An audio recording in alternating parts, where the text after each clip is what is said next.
Fala, meus amigos, beleza? Ontem a Malu Gaspar nos trouxe mais uma bomba. Ela disse que o Vorcaro escreveu para o ministro Alexandre de Moraes no dia que foi preso. Ele perguntou: conseguiu bloquear? E a pergunta que não quer calar, a pergunta que todos se fazem hoje é: bloquear o quê? Ao que é que o Vorcaro estava se referindo? Bom, parece que o Caio Junqueira, da CNN, acertou em cheio. Ele disse que esse tal desse bloqueio era para o ministro Alexandre de Moraes bloquear a prisão do Vorcaro. Pelo menos é isso que está dizendo o próprio Caio Junqueira. Aí, se não, vejamos. Reportagem publicada pela jornalista Malu Gaspar trouxe novos elementos para o caso envolvendo o banqueiro Daniel Vorcaro, que foi preso por ordem do ministro André Mendonça do STF. As mensagens divulgadas mostram conversas atribuídas a Vorcaro, nas quais ele menciona um possível bloqueio dentro do tribunal, o que abriu debate sobre a interpretação desse texto. Segundo a reportagem, em um dos diálogos, o banqueiro faz referência à possibilidade de que o ministro Moraes pudesse atuar para barrar ou reverter uma medida judicial contra ele.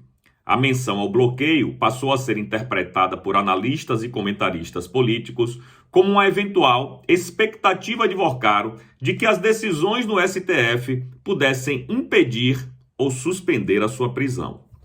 Especialistas em direitos, ouvidos por veículos de imprensa, afirmam que, em tese, ministros do STF podem interferir em decisões dentro da própria corte por meio de recursos, pedidos de vista, decisões monocráticas ou redistribuição de processos, dependendo da estrutura do inquérito ou da ação.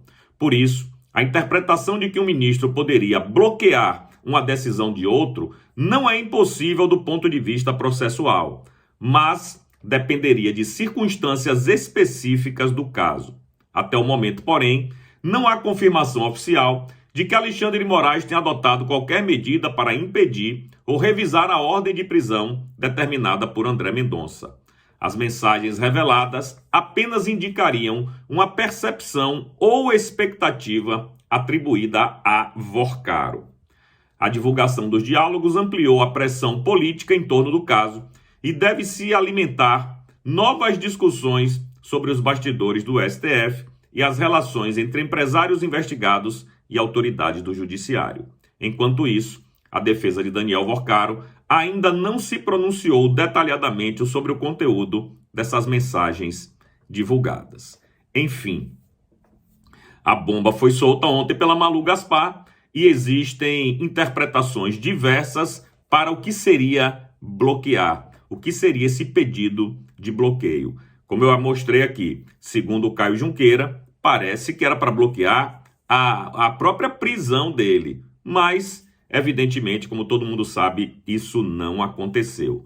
O que demonstra também uma grande intimidade, entre Vorcaro e o ministro Alexandre de Moraes, coisa que já está realmente mais do que comprovada, é pública e notória essa amizade entre os dois, Afinal de contas, o ministro nega, mas as trocas de mensagens entre Vorcaro e a namorada dão a entender que o ministro não só frequentava a casa, como frequentava também o antigo apartamento do Vorcaro.